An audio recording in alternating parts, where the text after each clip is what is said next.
everyone on this webinar. And it is my pleasure to introduce to all our participants our speaker for today. Ritika Chola is a Teach for India Fellow and an education expert with over 15 years of experience. Throughout her career, Ritika has demonstrated a very strong commitment to enhancing educational outcomes and to driving innovation in learning methodologies. Her areas of expertise span curriculum development, educational technology integration, and strategic planning for academic institutions. Ritika's leadership has been instrumental in implementing programs that improve student engagement and foster academic excellence. Over to you, Ritika, and thank you so much for being our speaker today. Thanks so much for having me, Shalini, and thank you so much for that kind introduction. I think my connection with Lead goes way, way back for as long as I can remember.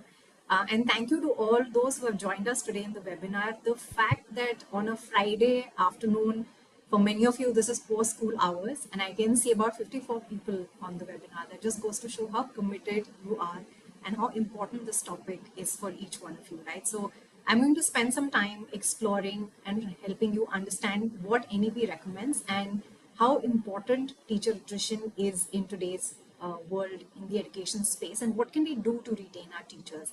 I also saw in the introduction, some of you are school principals, some of you are teachers, some of you are school management. I'm assuming some of you are in the making of becoming principals very soon, right? So this is something that concerns everybody and anybody who works in the ed space, right? So one more caveat for this webinar, as Shalini shared, I've been a teacher, and so for me, it's very important that we have participation in the classroom, right? So this is not going to be just me speaking about something, but I would love for each one of you to participate. I'm going to ask a few questions, would love your responses as well, right? So let me actually begin with that. In the chat box, if you can put down, what are the different tasks or activities that teachers carry out on a daily, weekly, monthly basis, right? Some of you are teachers, so would know. Some of you are principals, school management, academic coordinators, educators. So we all know what are those tasks and activities. So if you can just list down a few of those in the chat box, that would be great.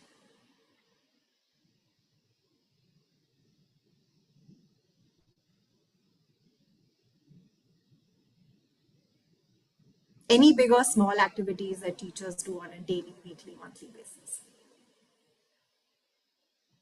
Lesson planning. Thank you for sharing, Shabnam ma'am. Lesson planning, LMS, creating TLMs, yeah.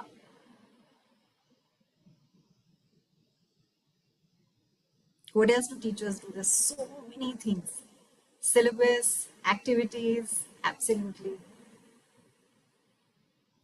Being very hands-on in the classroom, ensuring that everything is available, ensuring students are taken care of, counseling children, counseling even parents at times, right, on how to handle children. Record keeping. I think this is one thing we all as teachers are always concerned and worried about, putting data, putting down records, having registers. But unfortunately, it is what it is. We have to do it. Creative teaching. Yes, making sure that our students are interested in what they're learning, right? And not just being a record who's speaking from one side, right? That's very, very boring and not what works for our children today. Creating assessments, yes. And this is something we will talk about in this webinar, because this is really important for us. Conducting quizzes, managing assembly, assessments, maintenance of records, lesson plans, annual days, sports day, open house, whatnot, right? Parent-teacher meetings. I think there are like a million things that teachers do. Book correction, the hardest job, right? And never ends. It never seems to be ending. And I completely understand that, right? The one image that comes to my mind, every time I think of a teacher is of Goddess Durga. You've seen how many hands she has, and she's always juggling with so many things. So in my head, that's how teachers are, right? Like there are just so many things that teachers are always juggling. Many of you already mentioned this: planning lessons, encouraging student participation in class. I think a teacher gets a lot of joy when you have that one student who hasn't spoken the entire semester suddenly raises his or her hand in the class and shares something, right? Like that is a moment of joy for many, many teachers. And I know I've experienced it, and I've also seen many teachers around me experience it. Developing teaching learning materials, researching what are the new ways for engaging our students, right? Of course, grading and creating assessments, evaluating, overseeing exams, offering individual support to learners. We always have students in the classroom who need that extra care, where parents will come in and say, "Isko thoda one-on-one support दीजिएगा, class में आगे बिठाइएगा." Right? We already know who those students are. We know that they need a little extra push from us, unlike all other students. Administrative tasks, right? From attendance registers to marks registers to writing report cards to filling in data online, everything. Of course, taking care of our own professional growth. I think this is something in all of the things that teachers do sometimes gets missed. And this is something we will talk about on why this is important for all of our teachers. And of course, continuing collaboration with other educators, with our peers, what's happening in the ed system, all of those things, right? So which of these activities, and you've listed many, many more in the chat box, so thanks for that, do you think impact student learning directly? Which of the activities that teachers do impact student learning directly? It could be from the list that I shared or the list that you've shared.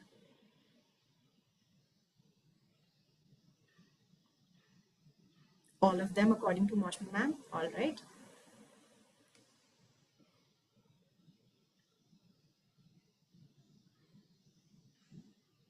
Okay. Chaya ma'am also says all of them. Yeah. Everything that we do, right, from creating lesson plans to TLMs to ensuring students participate in class, to grading them, to creating assessments, everything that we do literally impacts student learning and is very, very important for us. And which is why we do what we do as teachers, as educators. It's this is actually a question not just to the school principals and management because they face this challenge directly, but also to the teachers, right? You would have seen this happen to your peers. What are some of the reasons that teachers leave school? Why does teacher attrition happen? Why is it that we as teachers sometimes decide to walk out? Why is it that schools, what is it that school principals and management here when a teacher says, "I'm sorry, but I have to leave," right? What are some of the reasons that you've heard?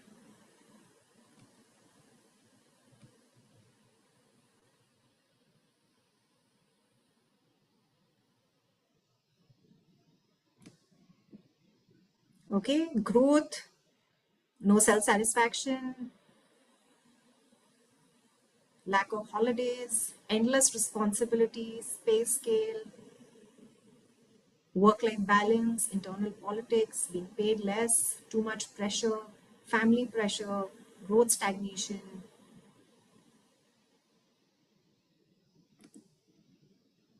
peer pressure, lack of skill development, productivity of working, workspace politics. Yeah, a lot of you have seen similar sort of challenges, right?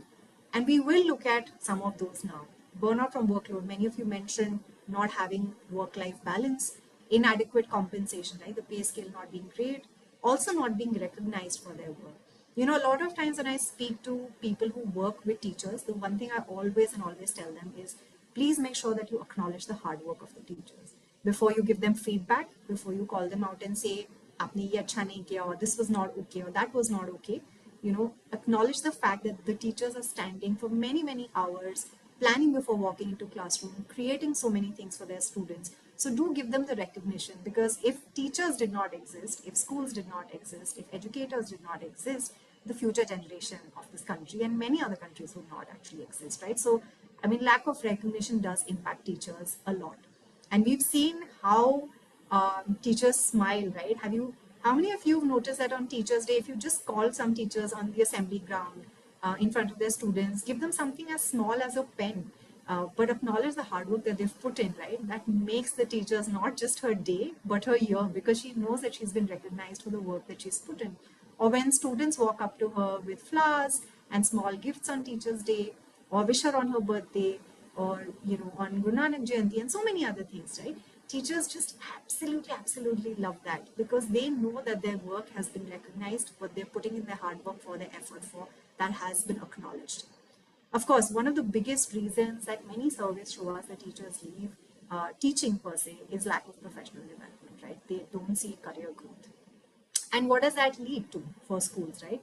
Of course, it impacts student learning, especially when students are in higher grades. We all know what happens when a teacher in 9th standard, 10th standard, 11th or 12th standard says, "Hey, I have to leave and I'm done. I can't do this anymore." It impacts students' learning. Schools find it so hard, how to figure this out. It constrains their resources, and of course, it creates instability in the system because you will have other teachers covering up. By the time you find a new teacher, hire, train, ensure that they become part of the school culture, it gets very difficult, right? And of course, there are things that school leaders can control, but there are a lot many more things that are not in the control of the school leaders. Inadequate technology infrastructure, lack of expertise, lack of training programs, leadership challenges, and of course, resource constraints. A lot of these things are not sometimes in the control of the school management or the school leader to fix, and hence that leads to teacher attrition. All right. Some of you also mentioned other things, right? Micromanaging. Uh, why is there politics in the field, right, of teaching? Unfortunately, Vivek said it exists everywhere, and it's humans who do it, right? And we will talk about that at the end. Um, yeah, Ruchika ma'am is very right in saying when there is lack of recognition and appraisal, if that's lacking, teachers tend to walk away. Chaya ma'am's right in saying that if there's lack of acknowledgement, teachers don't want to stick it out, right? And some of these things are definitely in the control of the school principal, school owners, management, and peers for that matter, right? If we pat each other's back as teachers, I'm sure that that is also a huge acknowledgement for us. Okay, so while we spoke about all the problems that you all have faced, let's talk about some of the solutions because I do believe that some of you already shared. What are some of the solutions that you have, done, things that you've done that has actually helped you retain teachers? And I'll give you, sort of an analogy on this. I'm sure many of you have teachers today who have been with the school since its inception, since the school started. Many of you might be those teachers or principals today who started with the school as a teacher, a pre-primary teacher maybe, grew up the ranks, became the school principal and have stuck it out, right? So what makes teachers stick? What are some of the solutions that have worked for you all to make sure that there is retention of teachers and not attrition?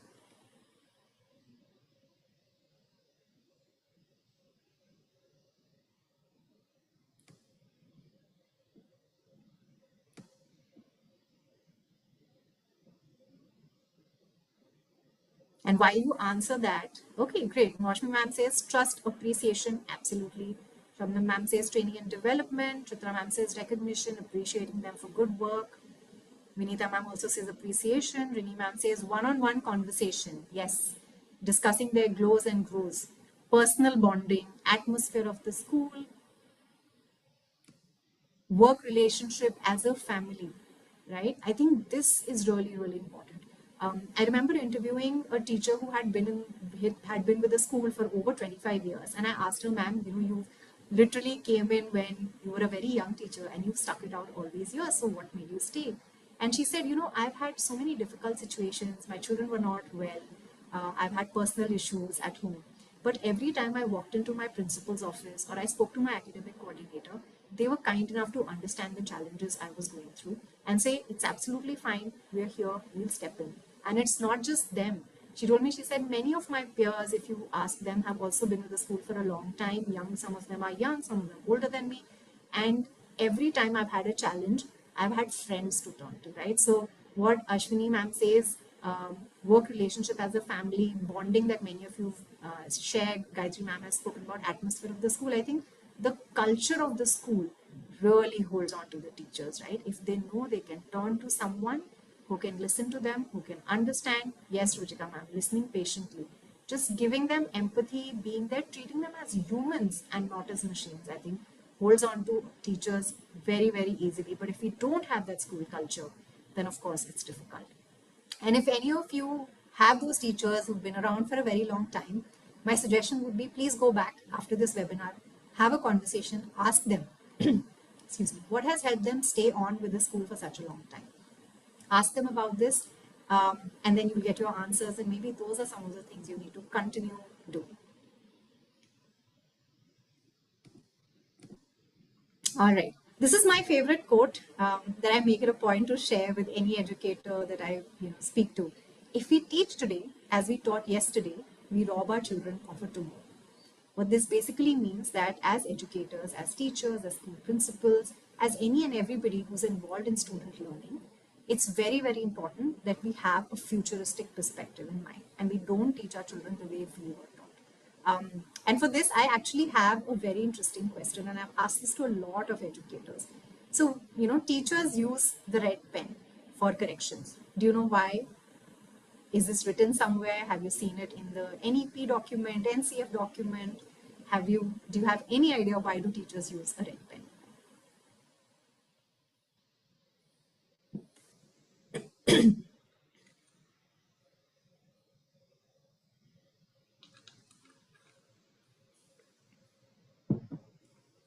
Okay, so that mistakes are visible. Absolutely.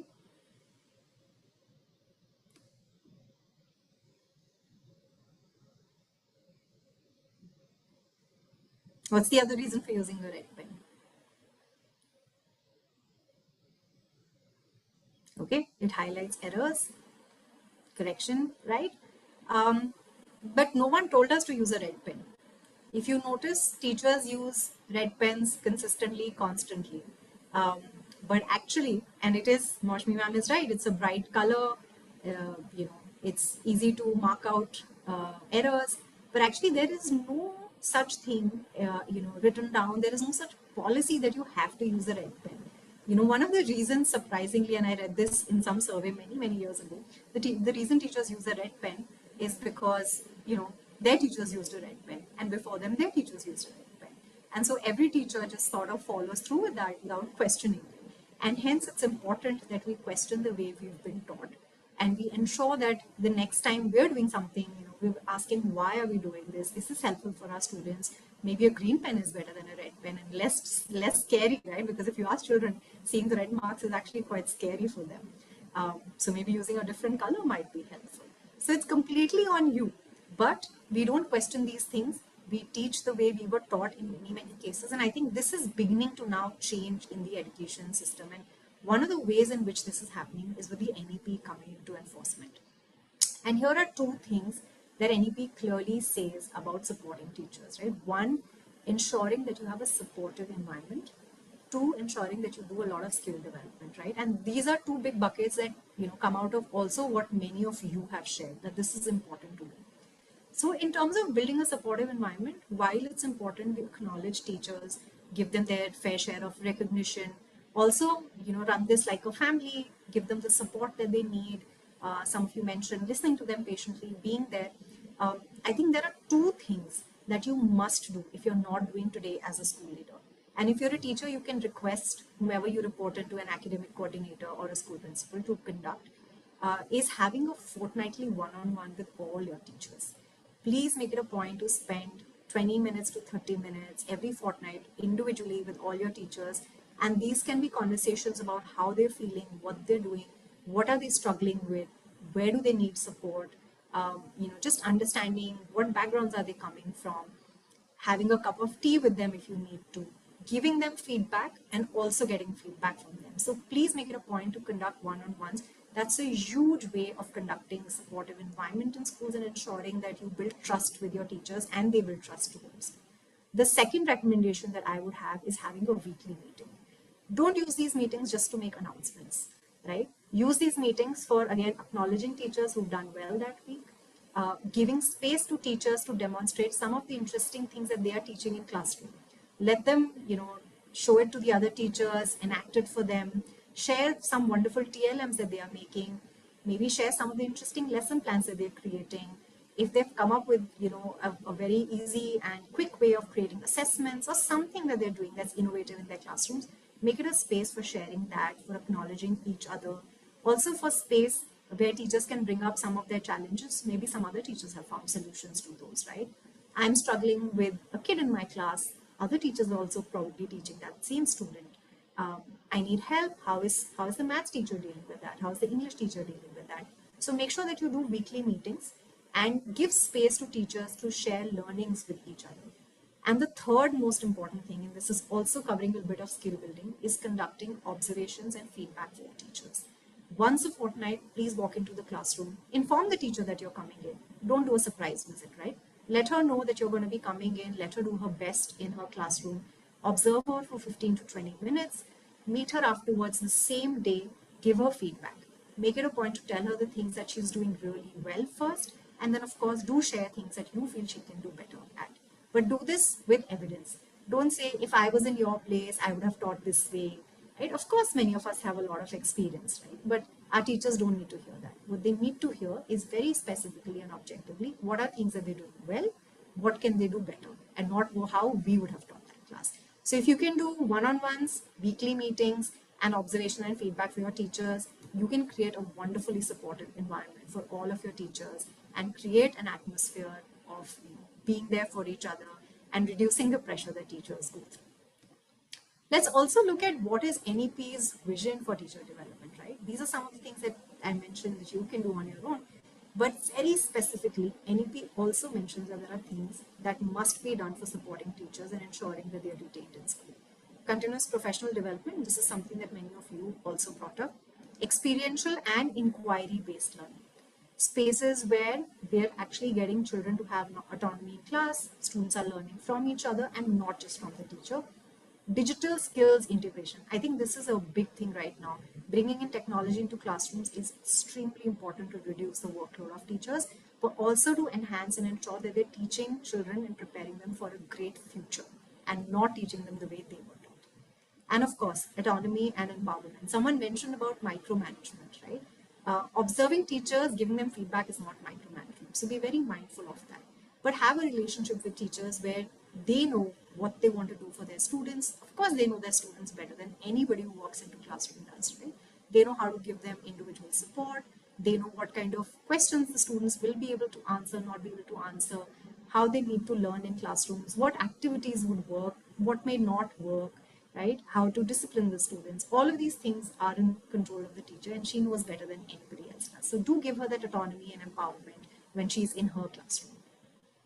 All right, let's now talk about some of the strategies that you can conduct for retaining and upskilling your teachers, right? So we spoke about continuous professional development.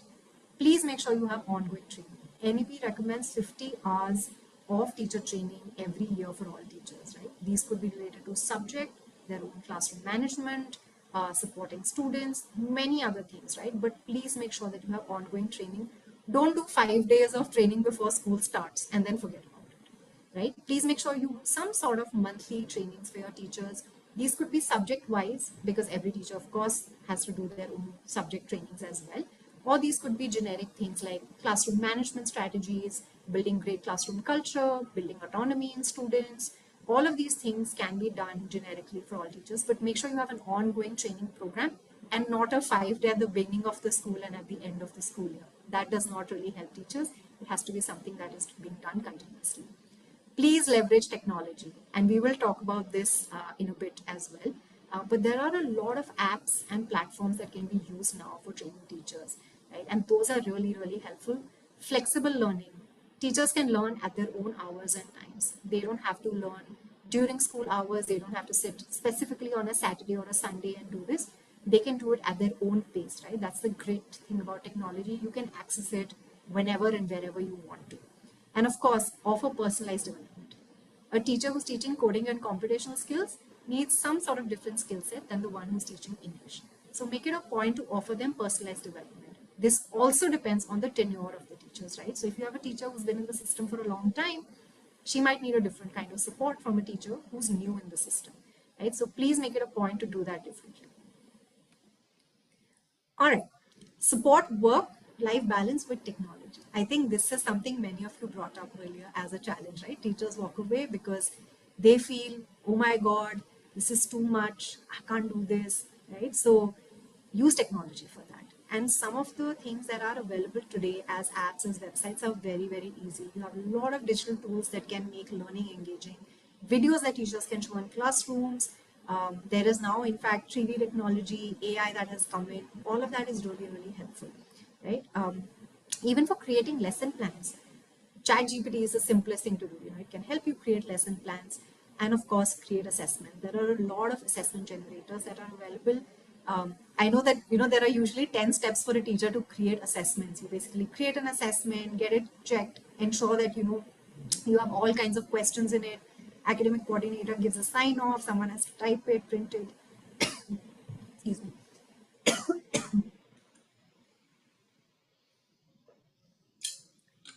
But AI has sort of made this easy for us. So make it a point to use that for your teachers. Okay, here is an action plan based on what we've learned so far, right? So here are some things that you can do and very easy. You can look at a lot of these platforms that provide lesson plans for your teachers. And these are actually in alignment with the NEP guidelines. So they're very easy to use. Teachers don't have to like create lesson plans on their own, spend their weekends doing it. Saves a lot of time, very efficient, easy to do. Please ensure you have smart classrooms in schools. I know a lot of schools have started doing this, but a lot of schools are still averse to the idea of, we don't want to bring technology, we don't want our children watching screen too much, all of these things. Smart classrooms don't do that, right? There is a limit to how much children need to be watching things on a screen as well. Educators are creating these very things. They understand what is child psychology, they understand what is child health and well-being. So please don't be averse to using technology in classroom. Invest in great smart classrooms so that your students can learn and your teachers can also work efficiently. Make sure that you have access to AI driven platforms. ChatGPT is one simple one. There are many, many more that have come up. These also help you with finding, how to remediate with your students who are not doing very well. And of course, if those 10 steps of creating an assessment to the point it is printed are taken away from the teacher's plate, it can help her really make life easy.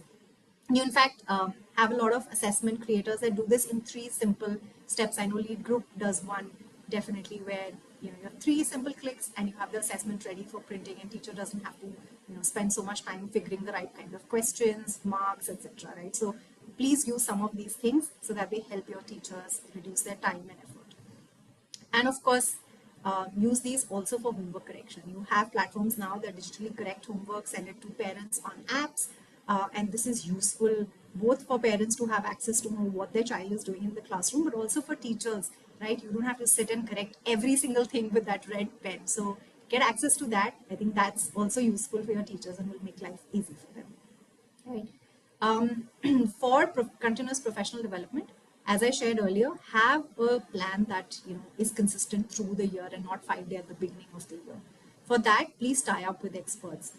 There are a lot of people who do teacher training. Please make sure you find somebody who really understands and empathizes with your teachers and just does not do something that's run off the mill, right? And understands individually what your teachers require and give them the exact kind of support. Of course, leverage online teacher training programs. Diksha is one such platform that the government provides, but other than that, there are many other platforms that you can use for training your teachers and let them learn at their own pace. Also help them pick up certain skills that may not look like it's related to their subject. For example, storytelling, right? This is a great thing that teachers need to learn, especially primary teachers need to have this as a skill. How do you manage classrooms, right? This is something that can be learned by watching a lot of videos. There are a lot of channels on YouTube also that offer examples that teachers can go through. So please make sure your teachers enroll for some of these things and do this at their own pace, at their own time, but you are aware of what are they learning and is it helpful? Is it something that they're utilizing in classroom? All right, before we go to the questions, and I look at the chat, I know a bunch of things have come up on that. Can you tell me which of these activities would actually be helpful for your teachers and that you feel you can easily implement?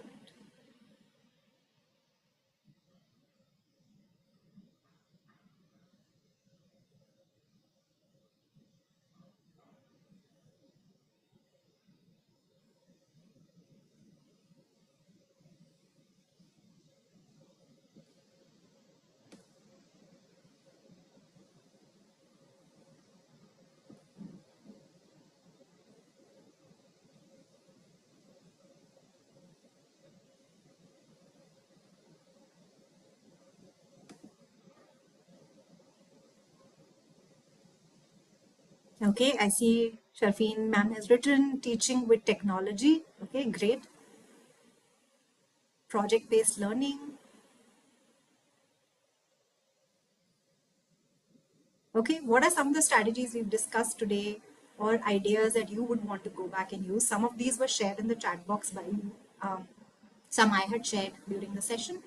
Which of these do you think are implementable for your school?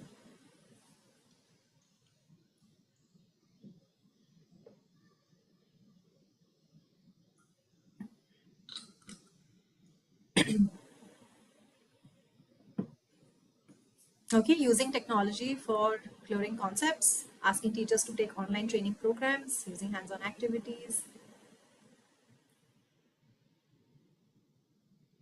Yeah, Surinder says right. I am in favor of using technological methods to enhance learning process of the students. Me too. I absolutely think our students need to learn, futuristically. Regular workshops for teachers, digital skills. Anju ma'am, if you can specify which of the easy methods would you want to use?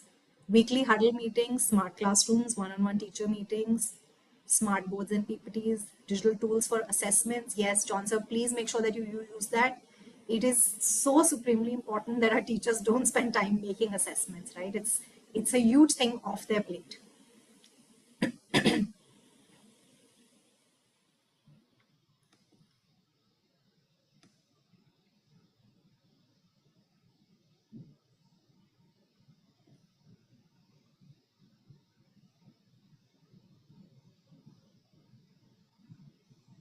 Shalini ma'am, for now, I would recommend the one I know clearly is the Diksha portal that's connected with using this. Um, I think Shalini will share some of the things that even Lead has that you can utilize very easily for your schools.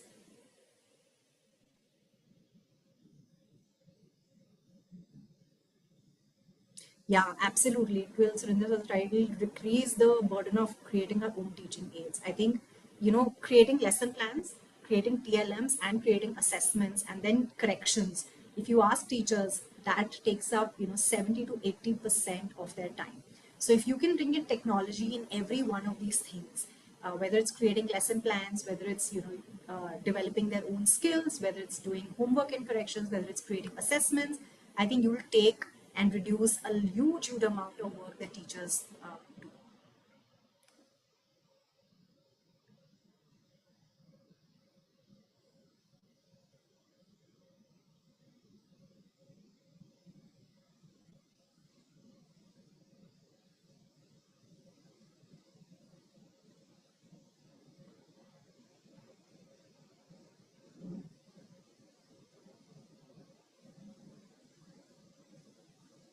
Yeah, Nisha ma'am, please do conduct one-on-one meetings with your teachers if you're still not doing it. And this goes for everybody, right? Those three very simple things that you can start immediately, even before you bring in technology into school, is one-on-one meetings, weekly meetings with all your teachers, and classroom observation and feedback.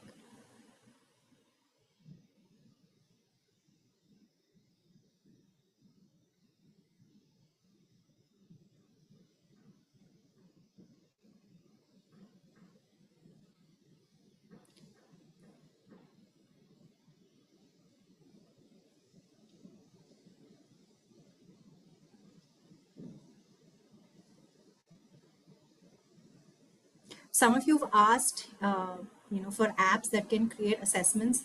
I've been using very simply, like I said, ChatGPT. But if you look up, you will easily find many others that will help you do it. Same for lesson plans.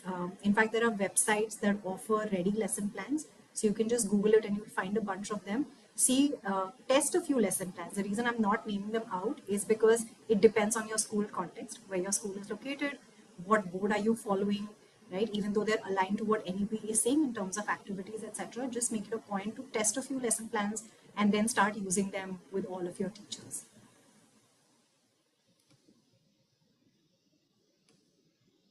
All right, you can continue putting in your questions, and I'm actually going to hand it back to Shalini. Thanks, Ritika. Um, Rohit, can you help with the slides, please?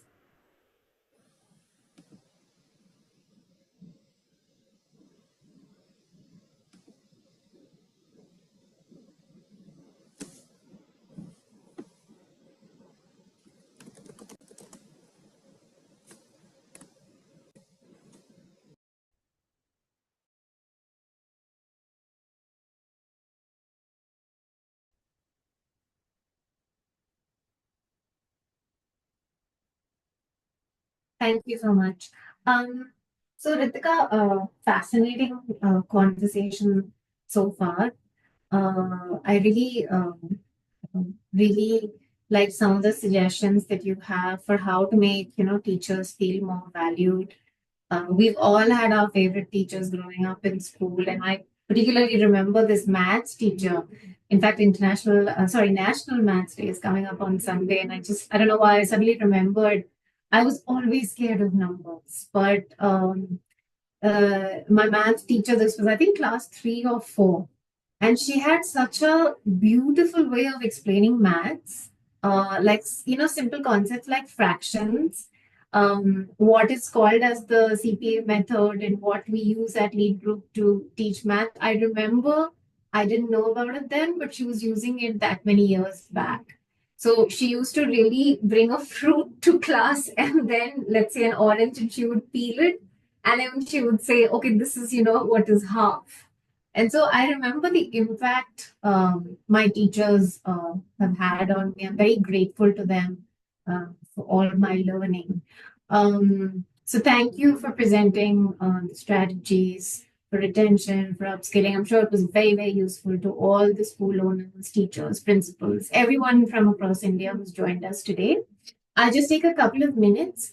I would, however, request you to please think of any questions you would like to ask Ritika, and you can put them in the Q&A box or the chat window. But just a very brief introduction to Lead Group.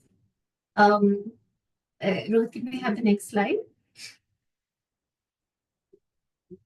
Thanks so much. All right, so we are, a lot of you may already have heard of us. If not, we are India's first, largest, and fastest growing school ed tech company. Our vision is to make excellent education accessible to every child in India. We're working towards making propulsive learning available to 26 million students by 2028. That's our vision, and that's what each one of us at Lead Group is working towards. We were founded in 2012 by Sumit Mehta and Smita Tiora. It's been 12 years of working with thousands of schools across India. And last year, we acquired, I think, what a brand that almost everybody knows. We acquired Pearson India's K-12 business in India. And therefore, we now have a very rich repository of titles and content for schools across the country. When I say across the country, we're in 400 cities. We're already working with 8,000 schools. That number is growing every day. And so we really do want to work with you, and we want to be able to answer any questions you might have about how we can help your school grow, how we can help you improve learning outcomes.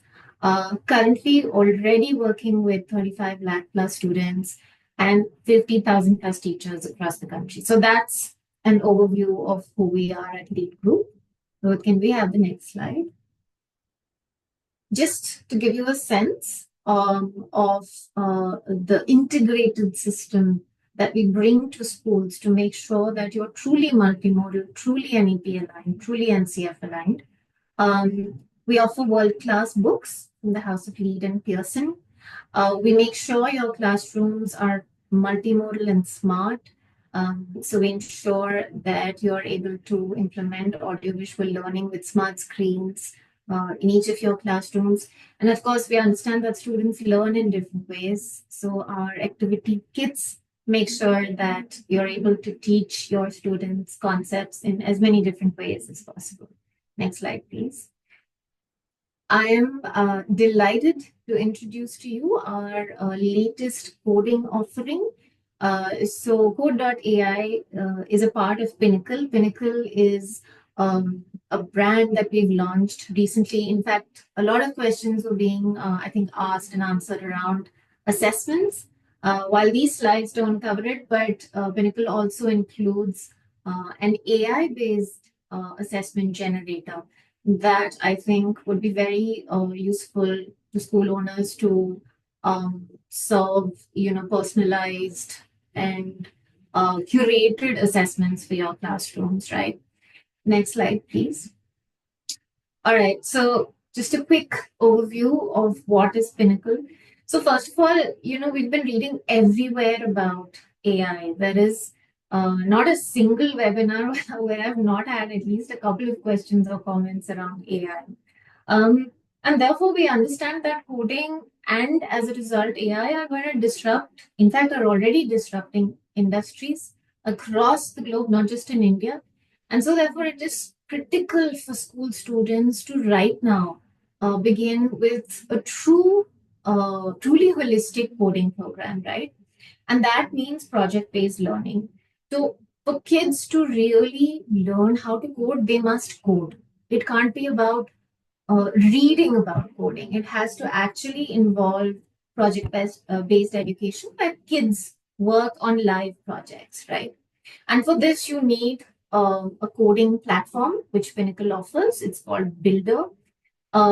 Typically, what happens is that, in a coding program, you're downloading different apps, different tools. Students are downloading to create projects. But the beauty of Builder is that it's integrated. You'll find all the software that your students will need to code in this one platform. So, in that sense, it's a one stop shop. It's on the cloud, which means that obviously your students can practice in your classrooms. They can also continue to practice and work on projects at home. And the best thing from a teacher perspective, you have a live view of how Chitra ma'am, there will be a number on the screen in the next slide where you can call to find out any details that you have, any questions you might have about code.ai and about Pinnacle. So it's the only program with a live teacher view, right? So teachers can monitor their students' progress live and can access all student projects in one place itself. Next slide, please. Okay, so just summing things up, I think, Rohit, we can move to the last slide. Chitra, you were asking for more information on Pinnacle, on code.ai. We've also recently launched India's first tech book, which is an AI powered book that integrates concepts like virtual reality and AI to really personalize learning for the first time in India for every student. So I'd urge all of you to please visit the lead group website. The URL is on the screen in front of you. Of course, we're happy to answer any questions you have about how we can help you improve student outcomes. All you need to do is call us on the number on the screen. I'd urge you to take a screenshot, save it, and we look forward to hearing from you. And I think we should go back. We have a few extra comments in the chat window. No, not really. All right. These are all ones. Yeah, I've answered everything or Yeah, some. we pretty much answered everything. All right. Thank you so much then, Ritika. Thank you for joining us. Thank you to all our participants who joined us from all over the country. And we hope to see you soon in our next webinar. Thank you, Thank you, Ritika. Shah. Thank you, everyone.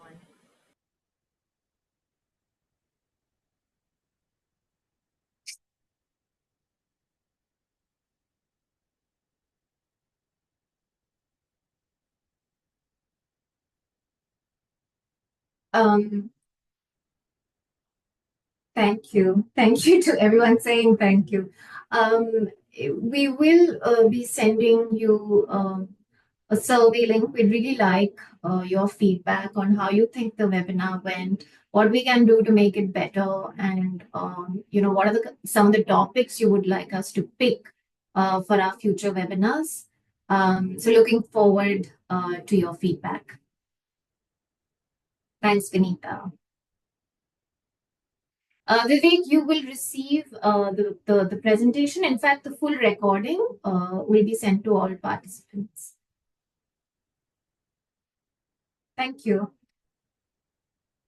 All participants will receive certificates shortly. Okay. Thank you so much. Bye.